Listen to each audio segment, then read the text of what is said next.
nem acusador, nem réu, só justiça em claridade. Se és por nós, quem será contra nós? Se és por nós, quem será contra nós? Toda criatura Deus chama pelo nome pra despertar o ser e ser um anjo homem. Não existem potestades, não existe mal algum que nos possa apartar do amor de Deus. Não existem potestades, não existe mal algum que nos possa apartar do amor de Deus. És Pai e nosso de todos nós, bendito sejas que ouviu nossa voz. Hosana, aleluia. Assim seja.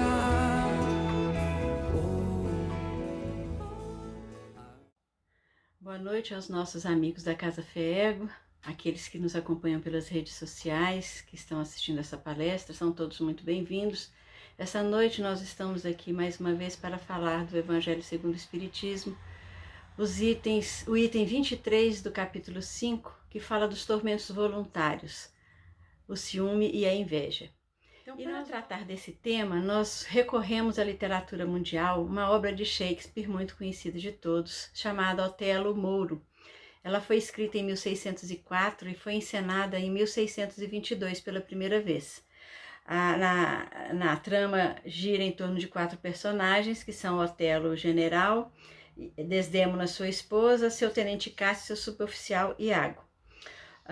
Na trama, Otelo é um general mouro a serviço do reino de Veneza, casado com Desdémona, moça de pele clara e filha de um rico senador.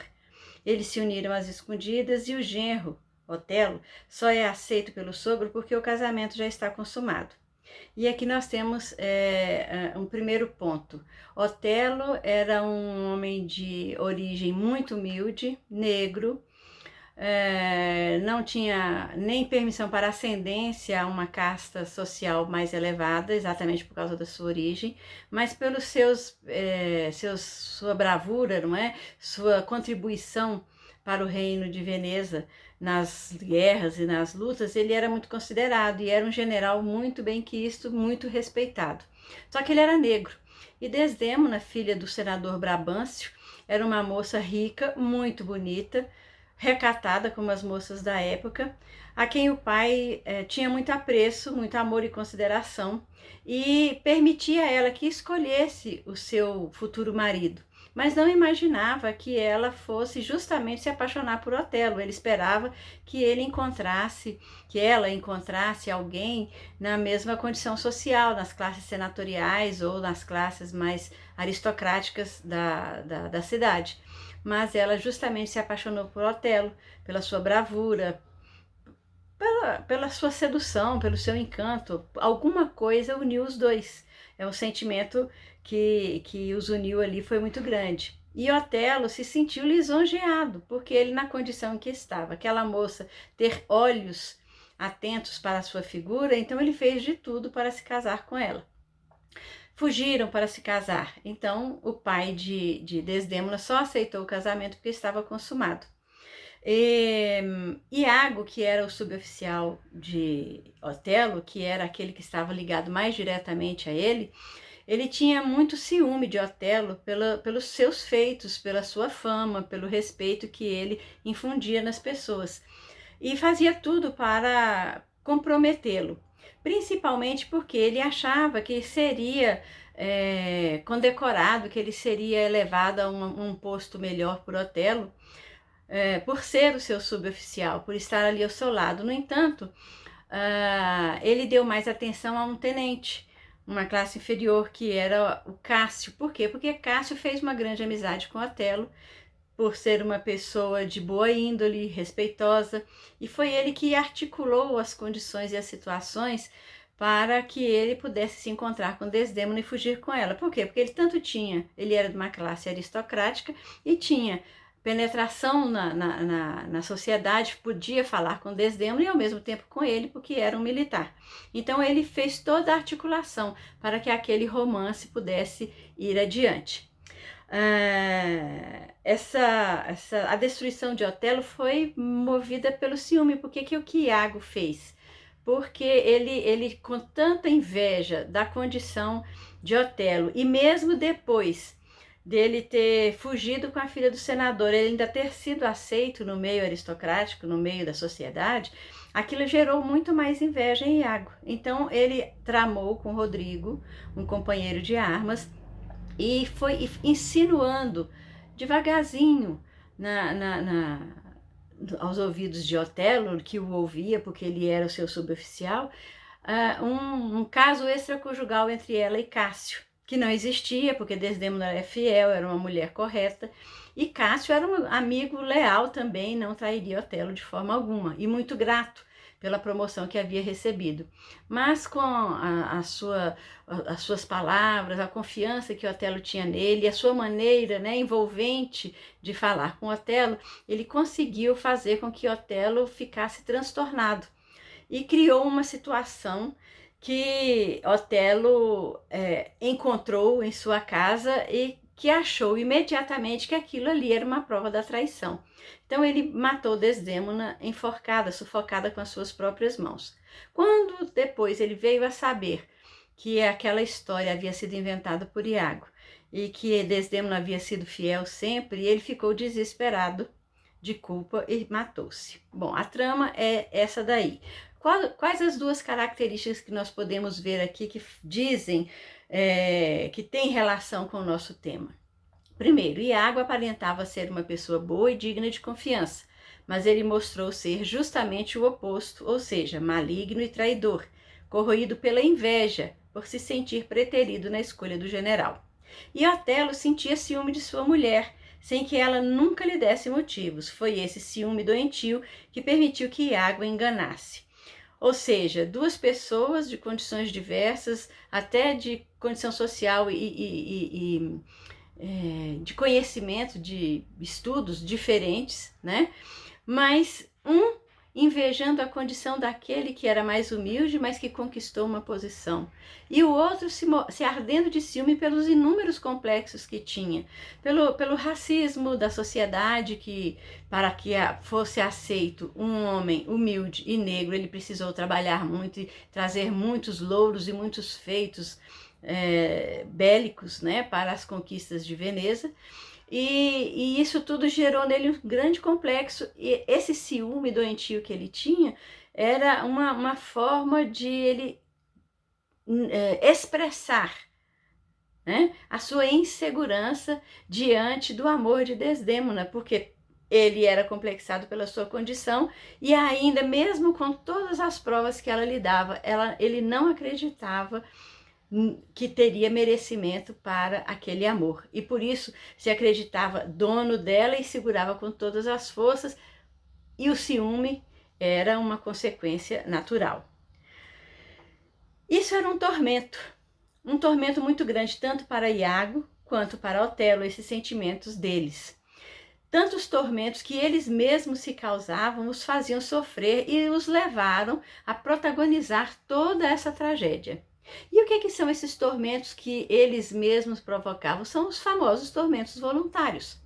São sofrimentos procurados espontaneamente devido a comportamentos equivocados que adotamos na busca da felicidade. O que eles estavam buscando? Ter a projeção nos meios em que vivia, militares e sociais, com uma promoção, invejando a posição de Otelo. Ele vivia sofrendo com aquilo. E de Otelo, a busca da felicidade dele era o amor de Desdémona, mas que ele não acreditava e se rendia a qualquer boato, que foi uma intriga que o Iago fez e que ele acabou se rendendo.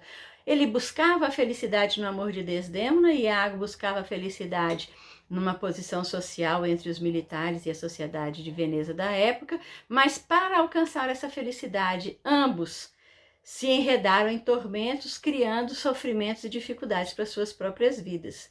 E esses tormentos em nada nos ajudam, porque Deus não quer o nosso sofrimento. Já basta, não é, aquela bagagem que nós já trazemos de compromissos de outras vidas, situações às quais nós estamos ligados e que não podemos fugir delas, que fazem parte do nosso compromisso da existência atual.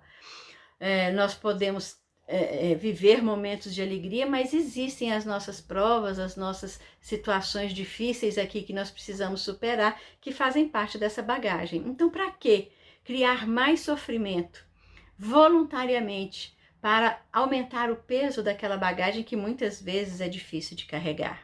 Por isso que é uma inutilidade muito grande criar um tormento voluntário é de uma grande inutilidade. Porque o homem está sempre buscando a felicidade. É aquilo que ele sempre quer encontrar, é o seu móvel. Todas as situações difíceis mexem com a inteligência humana.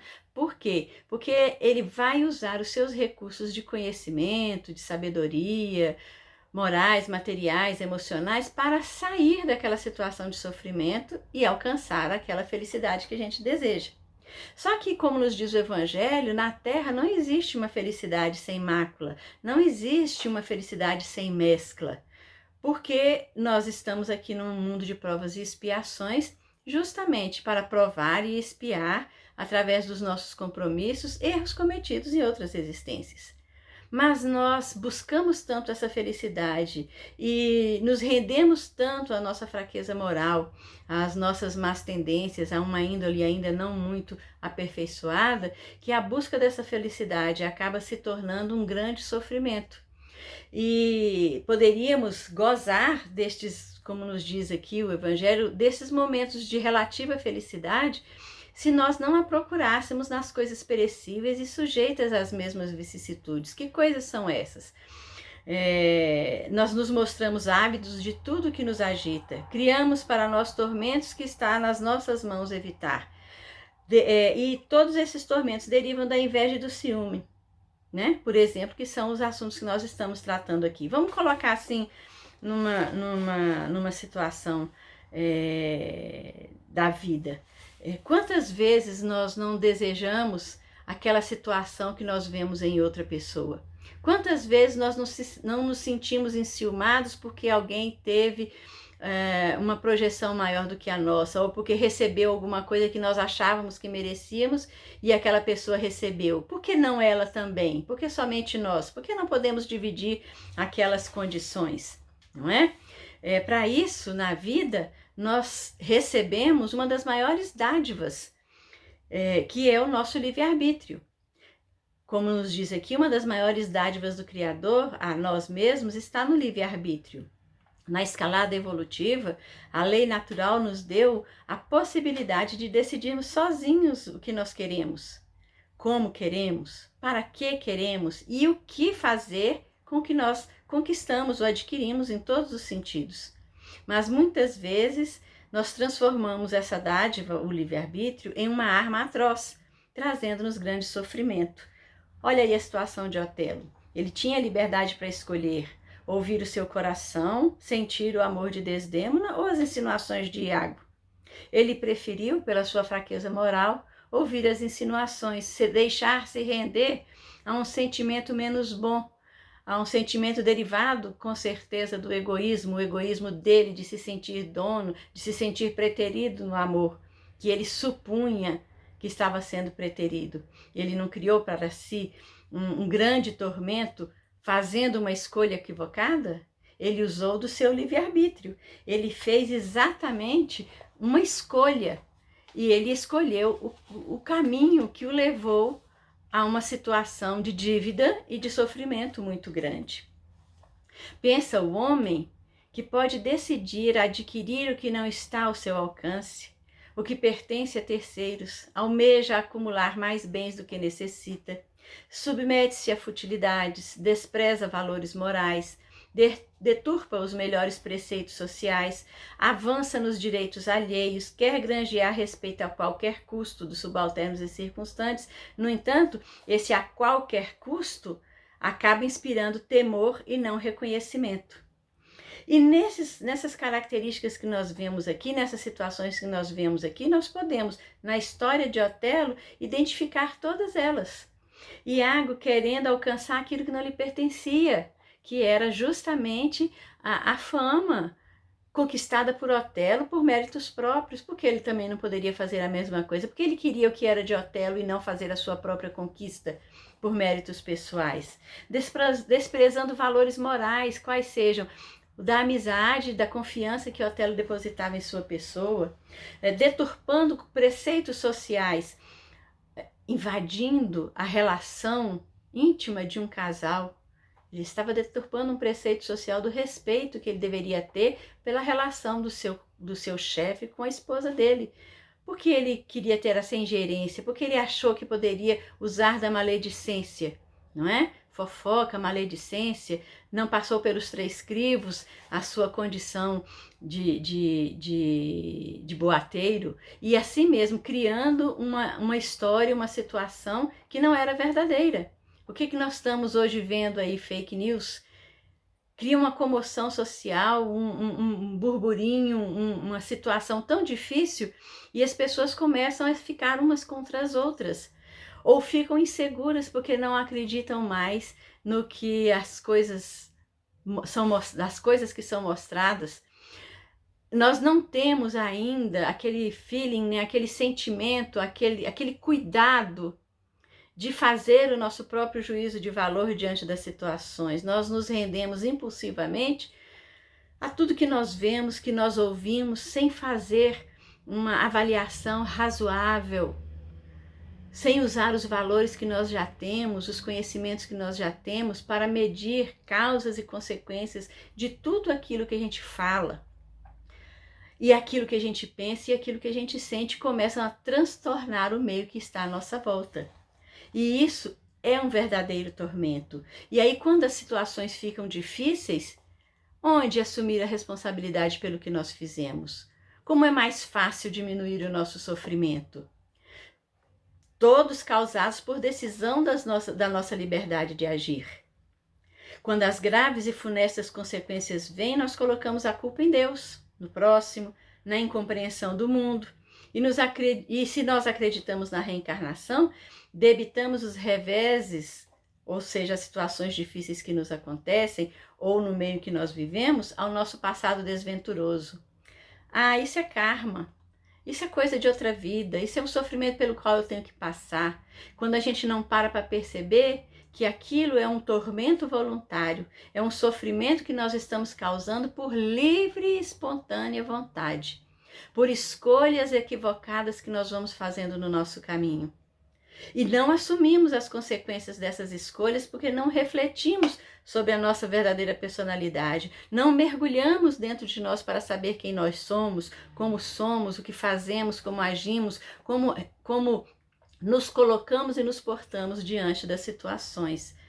Vamos viver eternamente nessa imaturidade, provocando em nós e em volta de nós sofrimento para nós e para os outros que nos cercam? Vamos continuar transferindo a responsabilidade de tudo que nós fazemos para as pessoas que estão ao nosso redor? Pensemos bem. São os tormentos chamados voluntários que o próprio ser se impõe, independentemente da ordem das coisas naturais, da vontade do Criador, das vidas passadas e do próximo. Por quê? Por que é independente da ordem natural das coisas? Porque se nós seguirmos pelas escolhas corretas a ordem natural das coisas, não traremos para a nossa vida sofrimento, porque as escolhas corretas vindas de uma reflexão, de uma interpretação correta das situações que vivemos, vai nos trazer acompanhar esse curso natural, vai nos trazer soluções para as nossas dificuldades. E não é vontade do Pai, vontade do Criador que nós soframos. Ele nos dá as oportunidades justamente para que nós remediemos os males feitos, para que nós reparemos as circunstâncias que nós conscienciosamente, por escolha deliberadamente feita, a gente provocou na nossa vida e na vida de outras pessoas. Não tem nada a ver, o da vida passada já veio conosco na nossa bagagem. E basta a cada dia o seu mal, como nos diz o Evangelho. Ou seja, a cada vida, a cada situação, já basta aquele compromisso. Não devemos criar maiores compromissos, porque o peso vai ficar insuportável, nós não conseguiremos levar adiante. Dentro desse quadro todo, vamos avaliar então e analisar o que são esses sentimentos. O que significa a palavra ciúme? Ciúme é uma palavra que vem do latim, que significa zelos. E do grego ainda, escrito de uma forma diferente, mas zelos também, que em português é zelo, e que significa grande cuidado que se dedica a algo ou alguém. Então, ciúme é uma coisa boa, é um sentimento bom, se é um zelo, se é um cuidado. Mas se nós formos complementar esse significado com o significado encontrado no dicionário de Aurélio, nós vamos ver que ele complementa dizendo que ciúme é também um despeito invejoso, ou seja, é inveja também. E inveja é um desgosto, um pesar pelo bem ou pela felicidade desfrutada pelo outro. Nossa Senhora, quanto sentimento desencontrado nós somos capazes de guardar dentro de nós. O que poderia ser um sentimento bom, porque a palavra simplesmente, o seu significado puro significa cuidado com algo ou alguém, ou uma situação, acaba sendo deturpado pelas nossas paixões e inquietações por um despeito invejoso. Não foi isso que Otelo sentiu? Não foi essa a situação em que ele se colocou? Ele criou uma situação achando que Desdémona não gostava dele, e aí puxa lá de dentro todos os seus complexos pela sua origem, pela sua cor, pela sua posição social.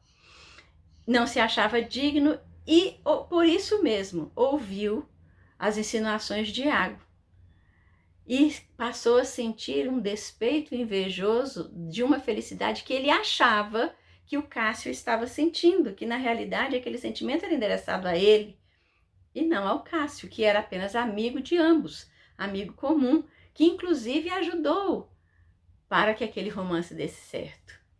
Mas pelas suas paixões desencontradas, ele preferiu achar, no seu ciúme, no seu despeito invejoso, que aquilo ali era uma traição e cometeu o ato que cometeu. E inveja, qual o seu significado?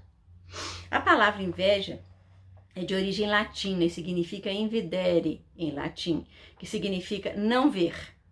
Aquele que não vê a realidade a inventa de modo fantasioso e até delirante. Olha o Otelo aí de novo. Ele não via a realidade que estava ali à sua frente e, de um modo fantasioso e delirante, ele devia, nos seus pensamentos, pelas insinuações de Iago, criar as imagens mais sofridas para ele. Desdémona aos beijos com Cássio, fazendo confidências a ele, em situações de ternura, de companheirismo que ele achava que eram dele e que eram dele, mas pela sua fraqueza moral, ele preferiu ouvir as insinuações e criava delirantemente histórias fantasiosas e imaginosas, justamente porque ele preferia não ver a realidade que estava à frente. Ele preferia se colocar numa posição de sofrimento. Foi uma escolha também. Olha aí como é que nos continua aqui a descrição. O invejoso não possui visão para ver a si mesmo. Sua visão está voltada para fora, para o outro. Deixa de perceber o que tem e, nesse caso, o que não tem passa a possuir maior importância. Vamos dar um exemplo. Vamos dizer que eu fosse uma pessoa que nunca gostei de estudar, que sempre levei a vida muito fácil, que completei os meus estudos assim com muita dificuldade, porque eu não fui de me debruçar nos livros. Mas a minha melhor amiga ou a minha irmã sempre foram pessoas que gostaram muito de estudar. E aí elas conseguiram passar no vestibular e fazer um curso que lhes daria uma posição de realce, de destaque, e inclusive eram respeitadas por aquela conquista. Estamos colocando uma situação hipotética, tá, gente? Essa situação não aconteceu, não. Então, eu vou passar a ter uma inveja, um ciúme de uma situação que aquela minha irmã ou a minha melhor amiga alcançaram, que são pessoas a quem eu devoto sentimentos, pessoas que eu respeito, que eu gosto, mas elas alcançaram uma situação por esforço pessoal e eu não consegui. Mas eu não consegui porque eu não quis, porque eu não escolhi fazer como elas fizeram, não é ser como elas, porque ninguém é igual. Mas é me esforçar também. Se observar a situação delas e aquele sentimento gerasse em mim, fosse um impulso, fosse uma maneira de me incentivar a melhorar, até que aquele sentimento seria bom. Mas ao contrário, eu permiti que aquele sentimento gerasse uma menos-valia em mim. E eu fiquei me sentindo, então, uma pessoa inferior. Porque eu não tenho aquilo que elas têm, não tenho acesso a isso e passo a achar que aquela condição que elas têm não é importante. Eu até fico indiferente, eu desdenho, mas dentro de mim aquilo ali me faz sofrer, porque eu não estou daquele mesmo jeito, porque as pessoas não me elogiaram, porque eu não consegui aquilo. Mas eu tenho os meus valores. E se eu sou uma pessoa que só quis chegar até aqui, é porque eu ficaria satisfeita chegando até aqui. Se o que os outros alcançaram está me causando sofrimento, é porque a posição em que eu me coloquei por comodismo e por escolha própria não me satisfaz. Então o que eu tenho que fazer? Levantar, sacudir a poeira e ir em busca dos meus sonhos e dos meus objetivos. E não ficar desejando aquilo que os outros alcançaram por seu próprio esforço. No Livro dos Espíritos, na questão 933, Kardec faz uma pergunta aos espíritos e fala também faz uma avaliação, né, dos sentimentos humanos, e nessa questão 933 tem um trecho interessante que nós vamos aqui ler para que nós possamos refletir sobre ele, falando da inveja e do ciúme. Felizes os que desconhecem estes dois vermes roedores. Para aquele que a inveja e o ciúme atacam, não há calma nem repouso possíveis. Olha aí o Iago nos mostrando isso. À sua frente, como fantasmas que eles não dão tréguas e o perseguem até durante o sono, se levantam os objetos de sua cobiça, do seu ódio, do seu despeito. Ele queria aquilo que Otelo tinha. O invejoso e o ciumento vivem ardendo em contínua febre. Será essa uma situação desejável? E não compreendeis que com as suas paixões o homem cria para si mesmo suplícios voluntários, tornando-se-lhe a terra verdadeiro inferno? Que situação é essa que nós nos colocamos, meus amigos? Como nós podemos permitir nos colocar dentro de um caldeirão fervente como esse, de sentimentos tão sofridos, tão nefastos, que nos fazem perder a razão, que nos fazem perder o bom senso e cometer até atrocidades ou coisas, atos que vão nos fazer sofrer por muito tempo, nos arrepender amargamente? E ele continua ainda. Muitas expressões pintam energicamente o efeito de certas paixões. Disse ímpar de orgulho, morrer de inveja, secar de ciúme ou de despeito, não comer nem beber de ciúmes, etc. Este quadro é sumamente real. Quantas vezes a gente já não repetiu essas frases? Nossa, tô morrendo de inveja de fulano. Você viu como ela chegou, como ela conseguiu, como ela fez? Nossa, fulano tá tão bonito, né? Emagreceu tanto, tô com inveja dela. E por que eu não vou fazer o meu exercício também? Não vou fechar minha boca para fazer... Não é para fazer inveja aos outros, não é para me sentir feliz. Nossa, fulano fez o concurso, passou e agora tem um salário, você viu? Tô morrendo de inveja dela. Por que eu não vou estudar também e conseguir aquela posição? Nossa, você viu? Fulano comprou uma casa.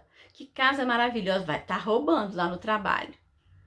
Será que aquilo ali não foi fruto do esforço, do dinheiro contado, do sacrifício feito, guardado dia a dia, né? Para comprar aquele imóvel para poder morar naquela casa e ter um abrigo?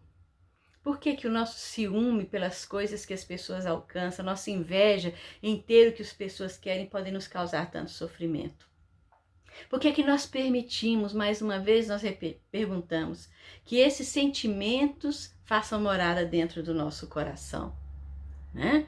Às vezes o ciúme, como Kardec continua dizendo, não tem um objeto determinado. Há pessoas ciumentas por natureza de tudo que se eleva, de tudo que sai da craveira vulgar, embora nenhum interesse direto tenham, mas unicamente porque não podem conseguir outro tanto. Lembra do vestibular que se passou? Eu não me esforcei, o outro se esforçou, eu não vou alcançar, mas o outro não pode alcançar também? Ofuscas tudo que lhes parece estar acima do horizonte que eu consigo alcançar. E por isso eu fico ofuscado por aquela situação. E se constituíssem maioria na sociedade, ou seja, se essas pessoas constituíssem maioria na sociedade, trabalhariam para reduzir tudo ao nível em que se acham. Em vez de lutar para melhorar, eu reduziria tudo à minha condição de mediocridade. É o ciúme aliado à mediocridade. Porque ser invejoso e ser ciumento, fonte do nosso egoísmo, é viver na mediocridade, é não se sentir capaz de sentir coisas melhores, de fazer coisas melhores, de conquistar situações melhores, não só materialmente, mas emocional e espiritualmente também. Na questão 970 do Livro dos Espíritos, nós vamos ver que Kardec conversa com os espíritos perguntando sobre os sentimentos, né? Como é que eles funcionam dentro dos espíritos, conforme a sua categoria, conforme a faixa de evolução em que eles se colocam. Então, na 970, ele pergunta sobre os espíritos inferiores, que somos a maioria de nós, ainda em aperfeiçoamento. Ele pergunta: em que consistem os sofrimentos dos espíritos inferiores? São tão variados como as causas que os determinam e proporcionados ao grau de inferioridade, como os gozos o são ao de superioridade. Ou seja, nosso sofrimento é proporcional à nossa inferioridade. Quanto mais inferior, mais sofrimento. Também as alegrias são proporcionais à nossa superioridade. Quanto mais nós nos desvencilhamos dos nossos defeitos, quanto mais nós nos reformamos e trabalhamos pelo nosso aperfeiçoamento, mais felizes nós vamos ser, não é? Podem resumir-se assim: invejarem o que lhes falta para ser felizes e não obterem, verem a felicidade e não a poderem alcançar, pesar, ciúme, raiva, desespero, motivados pelos que os impede de ser ditosos, remorsos, ansiedade moral indefinível, desejam todos os gozos e não os podem satisfazer, eis o que os tortura, tormentos voluntários. E eles não podem alcançar ou não podem satisfazer porque não se permitem sair do comodismo moral e emocional em que se colocam, não nos permitimos, não é? Não alcançamos, porque não nos permitimos sair desse estado letárgico de ficar sempre reclamando, sem trabalhar ativamente pelo nosso aperfeiçoamento e pela conquista daquilo que nós imaginamos ou que desejamos como sendo o móvel da nossa felicidade. Já os espíritos bons, aqueles que já trabalharam muito e alcançaram essa condição, na 967, em que consiste então a felicidade dos bons espíritos? Em conhecerem todas as coisas, em não sentirem ódio nem ciúme, nem inveja nem ambição, nem qualquer das paixões que ocasionam a desgraça dos homens. Ponto. Vocês viram a diferença entre o tamanho de uma resposta e da outra? A simplicidade de um espírito que já evoluiu lhe traz felicidade. Então a descrição é pura e óbvia. Não sentimos as mesmas coisas que o espírito ainda em aperfeiçoamento sente, um que está numa condição de inferioridade. Assim dizem os espíritos bons que já evoluíram. Então nós ainda sentimos e mergulhamos nesses tormentos e nesses sofrimentos. Por quê? Porque ainda nos permitimos ficar nesse estágio de sofrimento que pode ser deixado para trás, se nós nos permitirmos nos desapegar deles. Nós desejamos ser felizes. Isso está no Livro dos Espíritos, na questão 957. Nós trabalhamos para isso, mas só vamos alcançar esse estágio quando compreendermos bem que no egoísmo reside uma das causas que nos impedem de ser felizes. Porque essa causa, o egoísmo, é a que gera o orgulho, a ambição, a cupidez, a inveja, o ódio, o ciúme, que a cada momento nos magoam, que perturbam as relações sociais, que provocam as dissensões, aniquilam a confiança, que obrigam-nos a nos manter constantemente na defensiva contra o nosso vizinho, o nosso próximo, o nosso irmão. Enfim, a causa, o egoísmo, que do amigo faz inimigo. E só quando nós percebermos isso, nós compreenderemos também que esse vício é incompatível com a nossa felicidade. E poderemos mesmo acrescentar com a nossa própria segurança. Olha lá o Otelo de novo. O egoísmo que gerou o ciúme, o egoísmo que gerou a inveja, tramou contra a própria segurança deles e das pessoas queridas que estavam em volta, porque levou à tragédia da morte e do suicídio. O ciúme, que não destruímos enquanto dispomos da oportunidade de trabalhar no corpo denso, transforma-se em aflitiva fogueira a calcinar-nos o coração depois da morte. Se depois da morte, despojados do corpo físico, que é uma prisão, que é uma cadeia, que nos prende aqui, libertos, o espírito liberto, as suas potências de sentimento, de emoções aumentam. Então, se ele é uma pessoa que amou muito, ele vai amar muito mais. Mas se é uma pessoa que sofreu pelo egoísmo, o ciúme, a inveja, a cupidez, a ambição, ele vai sofrer muito mais. Então, que nós devemos, enquanto estar a caminho, aproveitar as oportunidades para nos desvencilharmos desses sentimentos. Isso aqui está no livro Entre a Terra e o Céu, tá? Lá no capítulo 23 de André Luiz, Psicografia do Chico Xavier. Como é que nós podemos, então, nos livrar desses sentimentos, não é? Ciúme, inveja. Aí nós vamos buscar Emmanuel para nos dar uma diretriz, para nos dar orientações, conselhos acerca disso daí. Olha só o que ele nos diz na questão 183. O ciúme, propriamente considerado nas suas expressões de escândalo e de violência, é um indício de atraso moral ou de estacionamento no egoísmo, dolorosa situação que o homem somente vencerá a golpes de muito esforço na oração e na vigilância. Está aqui a receita. De modo a enriquecer o seu íntimo com a luz do amor universal, começando pela piedade para com todos os que sofrem e erram, guardando também a disposição sadia para cooperar na elevação de qualquer um. É o não julgar, não é? Todos nós estamos sujeitos a erros, a equívocos, a escolhas erradas. Se o nosso egoísmo nos leva a situações de ciúme e de inveja, vamos observar as pessoas que estão à nossa volta. Vamos ver como esses sentimentos agem nela. Quantos casos a gente ouve, até os crimes passionais, a violência contra a mulher, a violência no trânsito, a violência em qualquer situação. Na realidade, é fruto justamente do egoísmo que gera inveja e ciúme. Se nós não formos vigilantes e não mantivermos a nossa vigilância através da oração, nós não vamos permitir que a luz do amor universal penetre o nosso coração.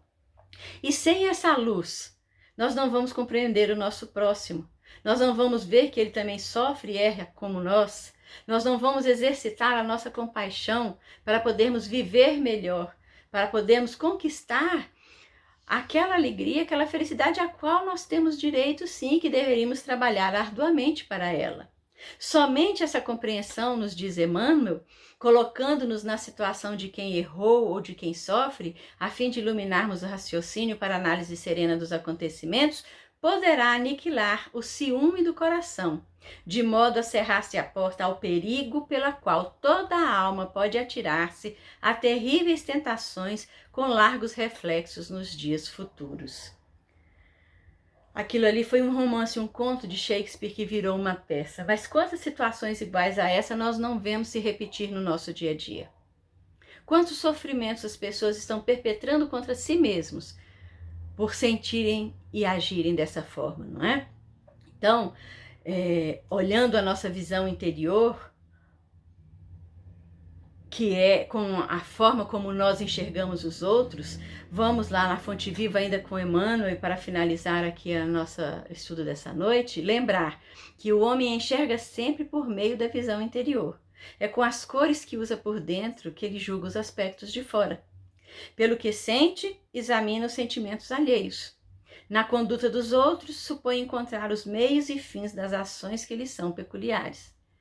Então,